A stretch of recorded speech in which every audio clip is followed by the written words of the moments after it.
Thank you, Mr. Chairman. Can you hear me? Surely can. And can you see me this time? We can now see you, yes. Okay. Well, thank you, Mr. Chairman. And this is such an important hearing. I agree with many of the statements my colleagues have had that this hearing didn't need to take place at this moment, that the important discussion about how we keep a thriving internet economy and how we continue to make sure that hate speech and misinformation is taken down from the web is something that would probably better been done in January than now. But here we are today, and we've heard some astounding things that I definitely must refute.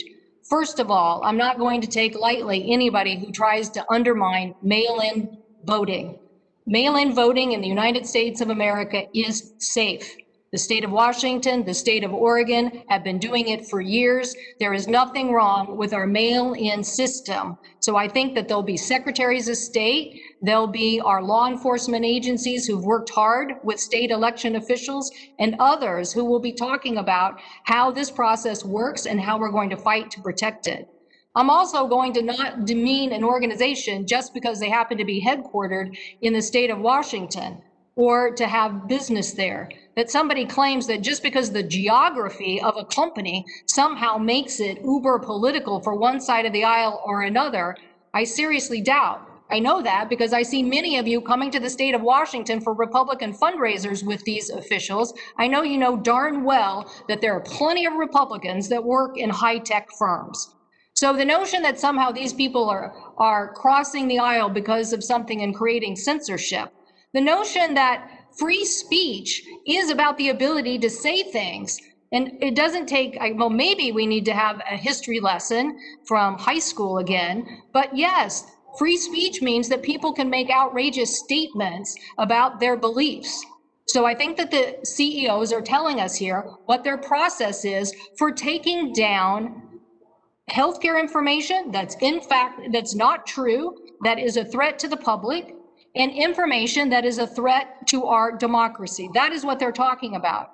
So I want to make it clear that this hearing could have happened at a later date, and I don't appreciate the misinformation that is coming across today that is trying to undermine our election process. It is safe. It is the backbone of what distinguishes America from other countries in the world. We do know how to have a safe and fair election. And one of the ways that we're doing that is to have these individuals work with our law enforcement entities. My colleague, Gary Peters, made it very clear. They successfully helped stop a threat on the governor of Michigan. And why? Because they were working with them to make sure that information was passed on. So this is what we're talking about. We're talking about whether we're going to be on the side of freedom and information and whether we're going to put our shoulder to the wheel to continue to make sure that engine is there, or whether we're going to prematurely try to get rid of 230 and squash free speech. And so I want to make sure that we continue to move forward. So Mr. Zuckerberg, I'd like to turn to you because there was a time where there was great concern about what happened in Myanmar, about the government using information against a Muslim minority, and you took action and reformed the system. And just recently, in September, Facebook and Twitter announced they had suspended networks accounts linked to various organizations and for use of techniques laundering Russian-backed websites, accounts, and derisive propaganda that we associated with state-run attempts to interfere in our elections. So could you please, Mr. Zuckerberg, talk about what you are doing to make sure state-run entities don't interfere in U.S. elections? Yes, thank you, Senator. Since 2016, we've been building up some very sophisticated systems to make sure that we can stop foreign interference in elections, not just in the U.S., but all around the world. And a lot of this involves building up AI systems to identify when clusters of accounts aren't behaving in the way that a normal person would. They're behaving as fake accounts in some coordinated way. A lot of this is also about forming partnerships. The tech companies here today work more closely together to share signals about what's happening on the different platforms to be able to combat these threats, as well as working more closely with law enforcement and intelligence communities around the world. And the net result of that is that over the last few years, we've taken down more than 100 networks that were potentially attempting to spread misinformation or interfere. A lot of them were coming from Russia or Iran, a growing number from China as well. And at this point, I'm proud that our company and as well as the others in the industry, I think, have built systems that are very effective at this. We can't stop countries like Russia from trying to interfere in an election. Only the U.S. government can really push back and with the appropriate leverage to do that.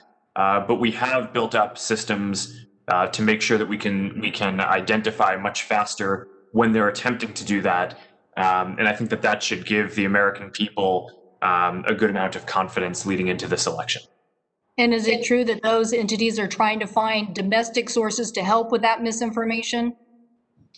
Senator, yes, the tactics of these different governments are certainly evolving, including trying to find people outside of their country. And in some cases, we're seeing domestic interference operations as well. And the systems have had to evolve to be able to identify and take those down as well.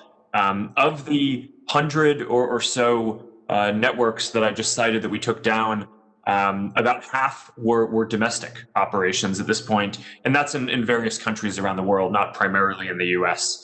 But this is a global phenomenon that we need to make sure that we continue pushing forward aggressively on.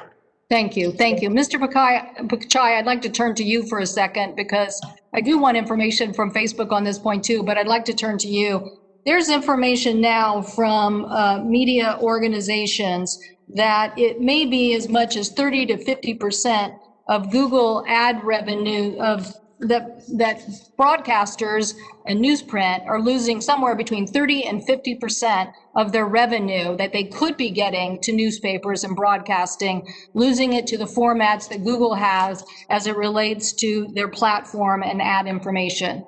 Can you confirm what information you have about this? And do you think that Google is taking ad revenue from these news sources in an unfair way? Senator, it's an important topic. It's a complex topic. I do think journalism, as you rightfully have called attention to it, particularly local journalism, is very important. The internet has been a tremendously disrupting force, and the pandemic has exacerbated it. I'm happy today as Google, I would make the case that we believe in raising news across our products because we realize the importance of journalism. We send a lot of traffic to news publishers.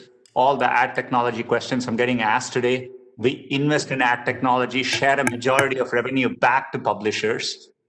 We are investing in subscription products. We have committed to $1 billion in new licensing over the next 3 years to news organizations. We have set up local emergency fund through COVID for local journalistic institutions. I can give plenty of examples, but the underlying forces which are impacting the industry, which is the internet, and whether it's Google, if not Google, advertisers are finding alternate sources.